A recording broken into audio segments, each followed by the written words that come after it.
Hello friends, स्वागत है आप सभी का हमारे चैनल क्विक स्टडी में। मैं कुमार बेस्ट।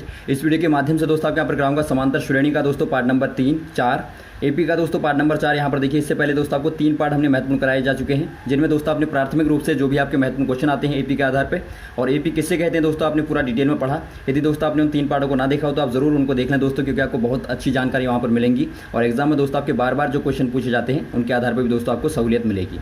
तो आइए शुरू करते हैं। यहाँ पर आप देखेंगे दोस्तों चौथे वाले पार्ट में इनका योग किस प्रकार से आप निकालते हैं, समांतर श्रेणी के पदों का योग आप कैसे निकालते हैं। तो आइए शुरू करते हैं। इससे पहले दोस्तों यहाँ पर देखिए छोटी सी एक दरख्वास्त करना चाहेंगे। यदि आपने हमारे चैनल को सब्सक्राइब नहीं किया अभी तक दोस्तों, प्लीज़ हमारे चैनल को सब्सक्राइब कीजिए और बेल आइकन को प्रेस करना ना भूलिएगा, ताकि हमारे वीडियोज़ के नोटिफिकेशन दोस्तों आपको प्रथम प्राप्त हो सके। तो आइए शुरू करते हैं, आराम से आप देखिएगा। दोस्तों यहाँ पर देखिए सबसे पहले थोड़ा सा आपको एपी के बारे में बता देते हैं। एपी दोस्तों एक समांतर श्रेणी होती है। ये श्रेणी दोस्तों आपकी देखिए, इसका जनरल फॉर्म जो आपका होता है ए पहला पद हो गया, फिर आपका दूसरा पद दोस्तों a+d होता है, फिर आपका तीसरा पद a+2d होता है, फिर आपका वैसे ही दोस्तों चौथा पद आपका a+3d होता है, और nवां पद दोस्तों आपका nवां पद जो आपका होता है वो आपका होता है a+n-1d। इसे आप रिप्रेजेंट करते हैं दोस्तों an बराबर, अर्थात दोस्तों एपी का nवां पद। तो इस प्रकार से दोस्तों आपके यहाँ पर श्रेणी बनती है। ये आपका a1 कहलाता है, ये आपका a2, ये आपका a3। इस प्रकार से दोस्तों आप इनको रिप्रेजेंट करते हैं। अब यहाँ पर देखिए दोस्तों एपी के n पदों का योग आपको निकालना होता है। तो आप कैसे निकालते हैं? सबसे पहले दोस्तों यहाँ पर देखिए आपको योग निकालने में क्या ध्यान देना पड़ता है। आपको दोस्तों इनका योग निकालना अर्थात इनको सभी को जोड़ना होता है। तो इसके लिए हम फॉर्मूले का इस्तेमाल करेंगे, क्योंकि ऐसे आप जोड़ेंगे एक एक करके तो आपका बहुत ज़्यादा लंबा बन जाएगा और बहुत बार दोस्तों आपके ज़्यादा टर्म आएंगे तो वहाँ पर आप ऐसे नहीं निकाल पाएंगे। तो इसके लिए दोस्तों आप सिंपल फॉर्मूले का इस्तेमाल करते हैं, वो आपको बताएंगे। लेकिन इसके लिए दोस्तों आपको 3 चीज़ें चाहिए होती हैं। पहली चीज़ दोस्तों, माना प्रथम पद आपका ए है, अर्थात प्रथम पद आपको चाहिए होता है। जो आपका फर्स्ट टर्म होता है दोस्तों, जो आपका प्रथम पद एपी में आपका होता है, ये आपका प्रथम पद है, तो ये दोस्तों आपको चाहिए होता है। उसके बाद आपका सार्वांतर चाहिए होता है। सार्वांतर मतलब दोस्तों आपका दूसरा पद माइनस पहला पद बराबर सार्वांतर। अर्थात दोस्तों जब आप यहाँ पर देखिए डी आपका दोस्तों सार्वांतर है सभी में, तो डी दोस्तों आपका सार्वांतर होता है। जब आप दोनों को दूसरे पद से पहले पद को घटा देते हैं दोस्तों, वो आपको सार्वांतर देता है। और तीसरा दोस्तों आपको होना चाहिए पता पदों की संख्या, अर्थात दोस्तों आपके टर्म कितने हैं। आपको पदों की संख्या पता है दोस्तों, तभी आप निकाल पाएंगे। तो ये 3 चीज़ें दोस्तों आपकी मुख्य रूप से आपकी हैं। तो यहाँ पर आप जो भी क्वेश्चन देखेंगे दोस्तों, आपको 3 चीज़ें चाहिए होती हैं। यदि आपका इनमें से कोई चीज़ आपकी मिस होगी तो आप उसको दोस्तों पहले निकाल लेंगे। तो देखिए यहाँ पर हम फॉर्मूले का इस्तेमाल करते हैं। इस एन से आप रिप्रेजेंट करते हैं दोस्तों। एस एन मतलब आपका summation of n terms, n पदों का योग बराबर दोस्तों आपका होता है n/2। ब्रैकेट आप बड़ा वाला लगाएंगे। यहाँ पर आप करेंगे दोस्तों 2a + n-1d। तो ये दोस्तों आपका फॉर्मूला होता है। आपको सिंपल पता होगा n बराबर दोस्तों आपका पदों की संख्या, a बराबर आपका प्रथम पद और d यहाँ पर सार्वांतर, n बराबर पदों की संख्या। तो इस प्रकार से दोस्तों आप आराम से इसको निकाल लेंगे। अब यहाँ पर देखिए दोस्तों, इसके आधार पर जो आपके क्वेश्चन आते हैं उनको आप देखिए एग्जाम्पल के तौर पर, इससे आपको क्लियर हो जाएगा दोस्तों।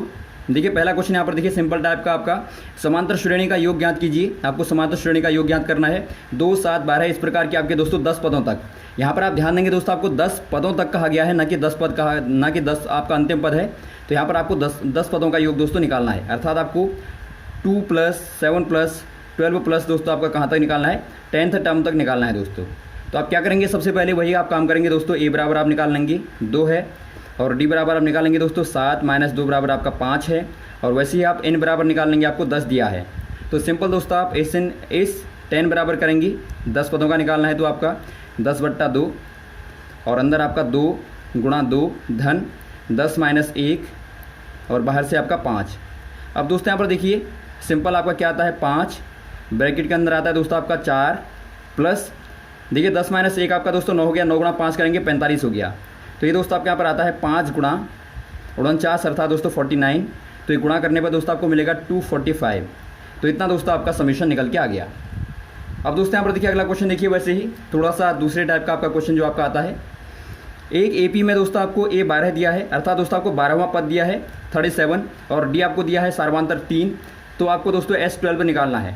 अब दोस्तों यहाँ पर देखिए आपको क्या क्या चाहिए होता है। आपको a चाहिए जो आपका नहीं है पता दोस्तों आपको यहाँ पर, डी आपको होना चाहिए, आपको 3 दिया है, और n दोस्तों आपको यहाँ पर देखिए 12 दिया है, क्योंकि आपको 12 पदों का योग निकालना है। तो आपका n बराबर आपको 12 दिया है। तो यहाँ पर देखिए दोस्तों आपके पास में क्या नहीं है। सबसे पहले दोस्तों आप a को निकालेंगे, बाद में आप S12 को निकाल पाएंगे। तो यहाँ पर देखिए a को निकालने के लिए दोस्तों आप क्या करेंगे, आपको देखिए a12 दिया है, अर्थात दोस्तों आपका 12वां पद a12 बराबर दोस्तों आपका a + 12 - 1 d, ये आपको दिया है। तो यहाँ से दोस्तों आप निकाल लेंगे, बराबर आपको दिया है कितना 37। तो यहाँ से दोस्तों आप निकाल लेंगे a + 12 - 1 × 3 करेंगे, आपका 33 आएगा दोस्तों, बराबर 37। तो यहाँ से दोस्तों आपका ए बराबर कितना आ गया 37 माइनस 33 करेंगे तो आपको 4 मिल गया। तो इस प्रकार से दोस्तों आपको ए बराबर मिलता है यहाँ पर। तो आप एस 12 निकाल लेंगे आराम से 12/2 और ब्रैकेट के अंदर दोस्तों आपका आ गया 2 गुणा 4 प्लस n-1।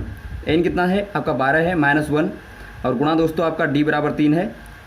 ये दोस्तों आपके यहाँ पर देखिए 6 और गुणा दोस्तों अंदर आपको मिलेगा 8 प्लस 33 और ये दोस्तों आपका गुणा करके सिंपल आपको मिलता है 246। तो दोस्तों आपका 246 निकल के आ गया। ऑप्शन नंबर आपका दोस्तों ये वाला आप टिक कर देंगे। अगले टाइप का क्वेश्चन देखिए दोस्तों, उस एपी थोड़ा 49 यहाँ पर देखिए मिटा है। उस एपी के प्रथम 22 पदों का योग आपको ज्ञात करना है, जिसमें दोस्तों आपको डी बराबर सार्वधातुक आपको दिया 7 और 22वां पद दोस्तों आपको दिया 149। बिल्कुल आपका दोस्तों ऊपर वाले क्वेश्चन की तरह है। यहाँ भी आपको क्या दिया है दोस्तों, ए 22 बराबर आपको दिया है 149 149 और आपको डी बराबर दिया 7 और आपको निकालना क्या है दोस्तों, एस 22 निकालना है। तो इसके लिए सबसे पहला काम क्या करेंगे दोस्तों, आप एन बराबर आपको 22 दिया है तो सबसे पहला काम आप ए को निकालेंगे। ए बराबर दोस्तों आप यहाँ से निकालेंगे ए 22, ए एन बराबर आपका फॉर्मूला लगाएंगे ए प्लस n-1d वाला। तो यहाँ से दोस्तों आपका ए 22 बराबर कितना हो जाएगा दोस्तों, ए प्लस 22 - 1 डी बराबर आपका 7 है। तो ये दोस्तों आपको यहाँ पर दिया 149। तो यहाँ से आप जब निकालेंगे दोस्तों तो आपका ए बराबर कितना आता है, देखिए ए बराबर आपका 149 और माइनस दोस्तों आप 22 - 1 आपने किया तो ये आपका 21 आया। 21 × 7 किया दोस्तों आपने 147 आपको मिलेगा। तो 147 को आपने पक्षांतर किया है तो यहाँ पर आपका चला गया। तो ये दोस्तों आपको 2 देता है। तो आपका ए बराबर 2 आ गया, 2 आ गया। तो यहाँ पर दोस्तों आप एस कितना निकालना है, आपको 22 निकालना है। तो एस 22 बराबर आपका हो जाएगा दोस्तों 22/2 और यहाँ पर ब्रैकेट के अंदर 2 × 2 धन 21 × 7 क्योंकि दोस्तों आपका n-1 आपका 21 आ गया। अब दोस्तों आप सॉल्व करेंगे तो आपको क्या मिलेगा, देखिए 11 4 प्लस 21 × 7 करेंगे दोस्तों आपको 147 मिलेगा और यहाँ पर देखिए बराबर क्या आ गया दोस्तों आपका 11 × 151 बराबर दोस्तों आपका 1661 आपका निकल के आ जाएगा। तो ये दोस्तों आपके यहाँ पर सही हो जाएगा। वैसे दोस्तों आगे क्वेश्चन को देखिए जो आपके बार बार एग्जाम में क्वेश्चन पूछे जाते हैं दोस्तों। किसी एपी के प्रथम व अंतिम पद आपको दिए क्रमशः 17 और 350 हैं। तो यदि सार्वधातुक आपको 9 दिया दोस्तों, पदों का योग आपको निकालना है। अर्थात दोस्तों प्रथम पद आपका मतलब ए बराबर आपको दिया 17 और वैसे ही दोस्तों आपको डी बराबर दिया 9 और अंतिम पद दोस्तों आपको दिया है, मान लीजिए आपके एन पद हैं तो आपका एनवां पद आपका है ए एन बराबर 350 दोस्तों। तो यहाँ पर सबसे पहले आपको पता है एन बराबर आपको निकालना पड़ेगा। तो यहाँ दोस्तों आपका एन बराबर कितना हो जाएगा, एन बराबर निकालेंगे दोस्तों आप ए एन बराबर फॉर्मूला इस्तेमाल करेंगे। ए एन बराबर आपका होता है ए प्लस n-1d। तो यहाँ पर देखिए आप रख देंगे दोस्तों ए आपका 17 है प्लस n-1 डी बराबर दोस्तों आपका कितना है, आपका 9 है इक्वल टू आपका 350 आ गया। तो यहाँ से दोस्तों आप जब n को निकालेंगे तो आपका n-1 9 बराबर 350 - 17 बराबर आपका 333 आ जाएगा। तो यहाँ से दोस्तों आपका n-1 बराबर आपका आ गया दोस्तों 333 30/9। तो काटने पे दोस्तों आपको देखिए क्या मिलेगा, काटने में आपका 37 मिलता है दोस्तों। तो आपका आ गया दोस्तों n-1 बराबर 37 आ गया। तो n बराबर कितना हो जाएगा दोस्तों, -1 को आप इस तरफ डाल देंगे तो आपका +1 हो जाएगा तो आपका 38 आ जाएगा। तो n बराबर दोस्तों आपके 38 पद यहाँ पर हैं। तो यहाँ पर सिंपल आप क्या करेंगे दोस्तों, SN बराबर n/2 a plus 2a plus n-1 D में दोस्तों आप पुटअप कर देंगे। सारी वैल्यूज़ आपके पास में हैं, केवल दोस्तों आपको कैलकुलेशन करना है। तो आप इसका आंसर बता के दोस्तों हमें कमेंट कीजिएगा आपका आंसर कितना आया। अब देखिए दोस्तों अगला क्वेश्चन यहाँ पर क्या है, ऐसे प्रथम 40 धन पूर्णांकों का आपको योग ज्ञात करना है दोस्तों जो आपके 6 के विभाज्य होने वाले संख्याएँ हैं। अर्थात दोस्तों आपको यहाँ पर देखिए 6 के गुणजों का योगफल निकालना है प्रथम 40 धन पूर्णांकों का। तो यहाँ पर आप क्या करेंगे दोस्तों, प्रथम वाला क्या हो जाएगा आपका 6 हो जाएगा, दूसरा आपका हो जाएगा 12, फिर आपका दोस्तों 18 हो जाएगा, फिर आपका 24 हो जाएगा। इस प्रकार से दोस्तों आपको निकालना है 40 धन पूर्णांकों का, अर्थात 40 पदों तक दोस्तों आपको निकालना है। तो यहाँ पर देखिए दोस्तों आपको ए बराबर क्या दिया है, 6 दिया है। डी बराबर कितना हो जाएगा, 12 - 6 करेंगे तो आपको मिलेगा दोस्तों 6 और वैसे ही आपका यहाँ पर एन बराबर आपको दिया 40। तो सिंपल दोस्तों आप क्या करेंगे, एस 40 बराबर दोस्तों आपका 40/2 और यहाँ पर आपका 2a प्लस n-1 आपका 40 - 1 डी दोस्तों आपका 6। तो ये दोस्तों आप कैलकुलेशन करके निकाल लेंगे, आराम से आपका आंसर निकल जाएगा। अगला क्वेश्चन देखिए दोस्तों, 8 के प्रथम 15 गुणजों का योग आपको ज्ञात करना है। गुणज मतलब दोस्तों आपके उनका जो आपका मल्टीपल होता है, 8 हो गया, फिर आपका दोस्तों 16 हो गया, फिर आपका 24 हो गया। तो ऐसे आपको 15 पदों तक दोस्तों आपको निकालना है। तो यहाँ पर भी दोस्तों आपका सेम है, ए बराबर आपका 8 हो जाएगा, डी बराबर दोस्तों आपका 16 - 8 आपका दोस्तों 8 ही हो जाएगा और आपका n बराबर 15 हो जाएगा। तो यहाँ भी दोस्तों आप इस 15 बराबर क्या करेंगे दोस्तों 15/2 और 2a अर्थात 2 गुणा 8 प्लस n-1 15-1 और d आपका दोस्तों 8। तो ये दोस्तों आप कैलकुलेशन करने के बाद में आंसर को निकाल लेंगे। वैसे ही दोस्तों अगला क्वेश्चन यहाँ पर देखिए 0 व 50 के बीच में विषम संख्याओं का योग ज्ञात कीजिए। बार बार एग्जाम में दोस्तों क्वेश्चन आपका आता है कॉम्पिटिशन एग्जाम में। तो आप कैसे निकालते हैं दोस्तों 0 से 50 के बीच में आपको कहा गया, ध्यान आप देंगे 0 और 50 के बीच में जब कहा गया होगा दोस्तों आपका ये दोनों आपके नहीं आएंगे। तो आपको केवल इनके बीच के नंबरों को देखना है।